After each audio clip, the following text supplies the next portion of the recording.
Remember, Yeshua's first coming took place with pinpoint precision according to God's calendar, and it was literal, right?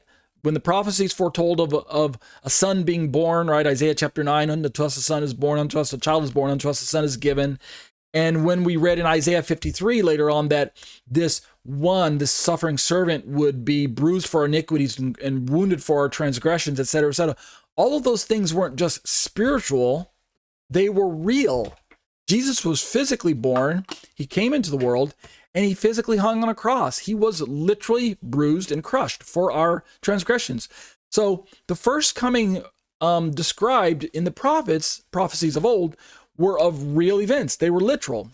Why should we be surprised, or why should we expect anything different at its second coming? They will be real events. And I believe they even will be perhaps a close tie into the festivals, just like they were in the first coming, right? Yeshua came according to God's calendar of events, Passover, unleavened bread, first fruits, Pentecost, etc., during his first coming. I believe, and we'll get to this in time, that the second coming will mirror the significance and possibly even take place on or around the fall festivals of Yom what's the first of the seven festivals? I'm drawing a blank in the fall.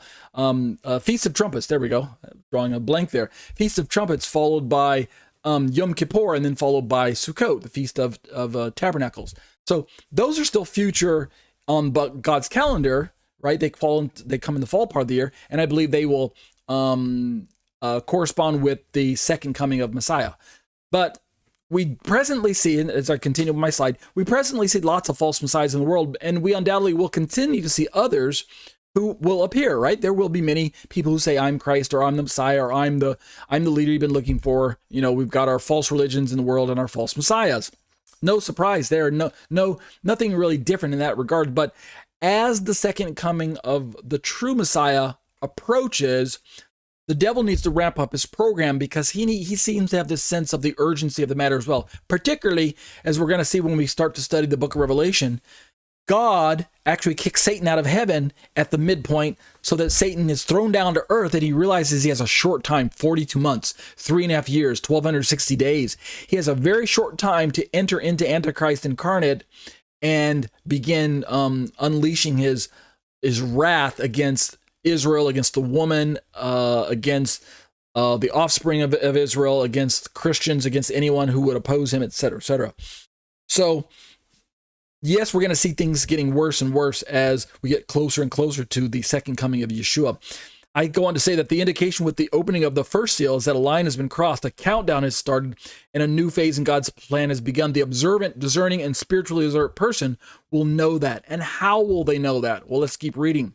Continuing with answer number 2, Israel was told both in Daniel 9:27 as well as Isaiah 28:15 and 18 that she would enter into a covenant that is a peace accord with a strong leader to her far north, Ezekiel 38:15.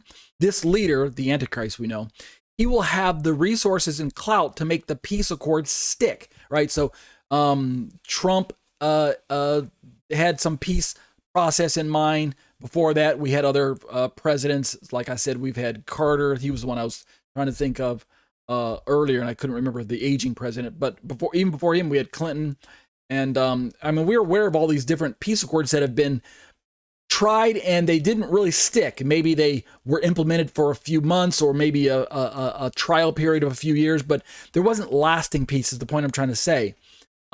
Maybe those were the precursors for the one that the Antichrist is going to take and strengthen. Maybe he doesn't really need to create a brand new peace treaty. He can just take one that's already on the books, right? Either the Abraham Accords or the I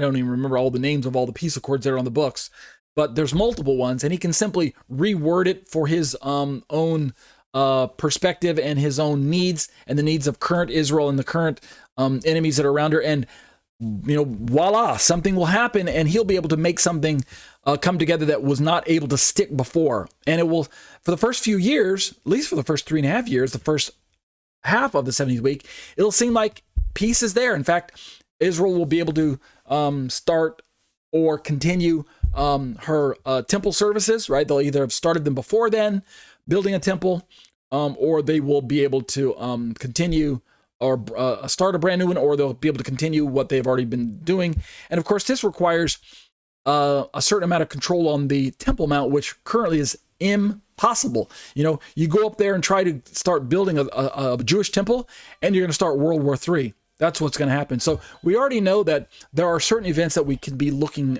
forward to in the news that are going to signal the beginning of this 70-week time period and the beginning of God's clock ticking again. This leader, I say, he's going to have the resources to make this peace accord stick this time. That peace accord will begin the 70th week of Daniel. So those are things that we should be looking forward to. And I say looking forward to because as believers, we realize that this is signaling the final sequence of events that's going to usher in the return of Messiah back to planet Earth. On the other hand, we know that persecution is right around the corner. Are we looking forward to that? No, we're not looking forward to great tribulation. We're not looking forward to martyrdom. However, because our blessed hope is in Messiah, it doesn't matter. We don't love our lives only if we can stay alive. We really shouldn't be concerned if the Antichrist threatens to kill us and take our lives if we don't recant and renounce our faith, right?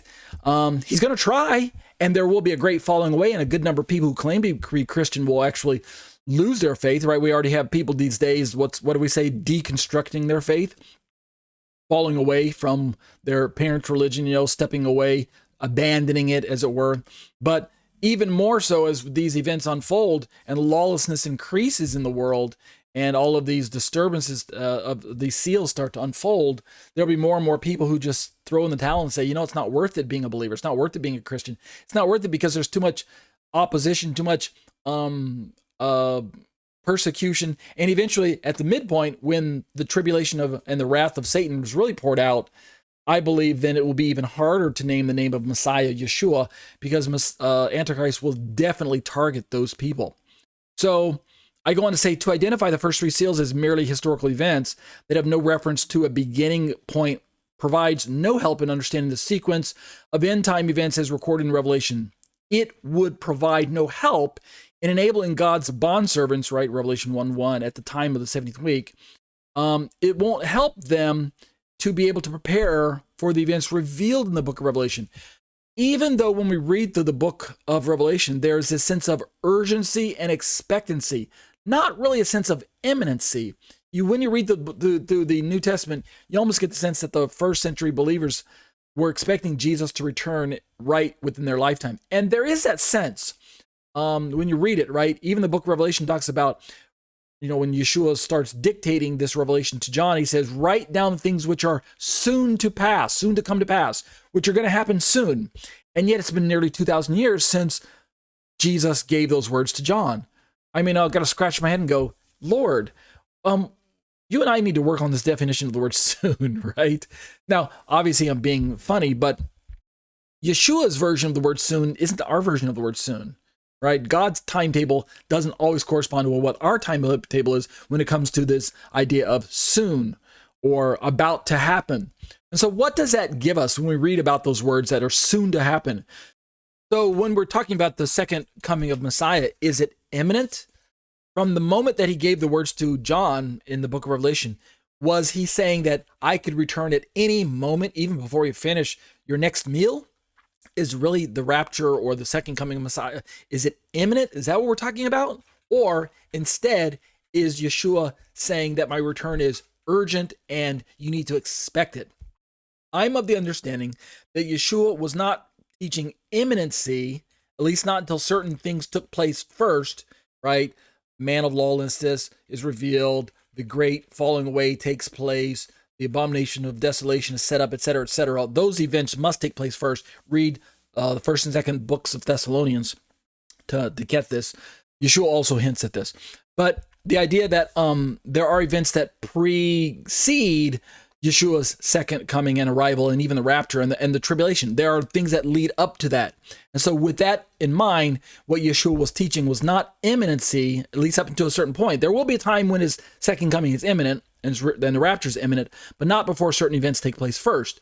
But until that time, then I believe what he was teaching was urgency and expectancy. So let's keep going.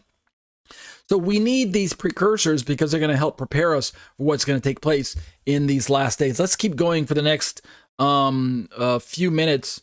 How do we know the first seals of Revelation 6 are within the 70th week of Daniel? Point number 3 of 4 points. From Daniel 9:24, we learn that 70 weeks was given to Israel to, remember these things, finish their transgression, to make an end of their sin, to make atonement for their iniquity. In 9:27 of Daniel, we learn that the one remaining 7 week, the final 7-year period to be fulfilled, has at its midpoint the setting up of the abomination of desolation, right? Which is Daniel 11:31 as well as 12:11. So it's not just Daniel 9 that talks about the midpoint, which is a very, very important event that I believe if we're living during that time period will be unmistakable, because Yeshua talks about that event as well. Indeed, as I continue in this answer number 3, Jesus makes reference to that particular event in Matthew 24:15, the Olivet Discourse. This is given in his response to the disciples' questions about his ultimate return. Also, I remind you that in the Olivet Discourse, Yeshua identifies certain events that are parallel in Revelation 6 that's what we're looking at right now. He identifies these certain events that will precede the abomination of desolation. So going back to that chart, I'll flash it on the screen in post-production. That chart reminds us of that leading up to the midpoint, there's the 4 horses of the apocalypse. But these events are described by Yeshua as the beginnings of birth pangs. And so if you know anything about being pregnant, you don't just go from having a slim tummy to the very next day having the baby, bulging out of your belly and you're ready to give birth. It doesn't work that way. Every woman will tell you who's given birth before that there's a time period, right? It starts out small and then things grow, quite literally, right? Your belly grows and swells until eventually the birth pangs start to kick in, right? They're spaced out apart at first, but as it gets closer and closer to the actual birth, then, and the delivery day that you and your doctor discuss, then eventually the birth pangs and the contractions and those types of things will get closer and closer and more defined and more painful until eventually your water breaks. And then it's imminent at that point in time. I mean, only up until that point in time, it's not really imminent, right? You're not ready to give birth right after you realize that you're pregnant, right after you go and get the ultrasound and you find out that there's a tiny little baby in your womb, right? And he's just this, the size of a dot on a page. He's very, very small, the size of a grain of rice. Well, that's not when you should be thinking of imminency, right? The baby won't come out the next day. It doesn't work that way. So we're talking about the birth pangs that lead up to the birth and the signs that we can look at that will help us discern what's happening. Let's keep going for the next 5 or 10 minutes and finish this out. Like I said, I only have 82 slides and I'm on number 77, so I think I should be able to finish this. Number 3, continue. Since the conclusion of that final week will bring an everlasting righteousness, especially for Israel, right? She already has it available. Everlasting righteousness is available to her in the person of Messiah Yeshua. But she corporately still needs to accept it. She needs to embrace it. And so we're talking about events that impact Israel. Remember, Daniel is given this dream in Daniel chapter 7, and in Daniel chapter 9, he's given the interpretation of this vision that we're describing. And this corresponds all the way back to Nebuchadnezzar's dream in chapter 2. But we're talking about the culmination of events that will usher in not just the return of Yeshua, but the establishment of God's kingdom here on earth, with Israel ruling with Messiah on earth. Well, she's not going to go into that 1,000-year kingdom the way she is now with rejecting Jesus. It doesn't work that way. God's not going to bring that Israel into the kingdom with him. Rather, Israel has to go through this refinement and this crucible. She has to be put into the fire itself and come out the other end. I mean, 2/3 of Israel is going to be wiped out. I mean, that's very, very tragic to accept that's the reality of unbelieving Israel today. But that's what's going to take to bring her to her knees, to accept her Messiah, to look on him whom she pierced, who he was pierced, that she crucified, and mourn for him as one mourns for an only son, right? Zechariah chapter 14. So that's what we're talking about, bringing in this everlasting righteousness. It's already available on an individual level, but Israel corporately still has rejected that. It needs to be brought to that place where she accepts that. And that is exactly what these events are going to cause Israel to do.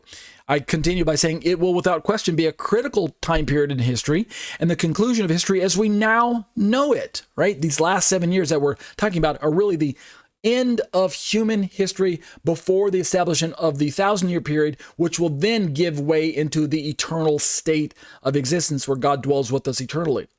So in conclusion, in wrapping up tonight, I say the events included in that week would clearly have been within the scope of Jesus' response to the disciples' question about his coming and of the end of the age. Let's finish reading these slides. We're on point number 4, and I think I will finish this tonight.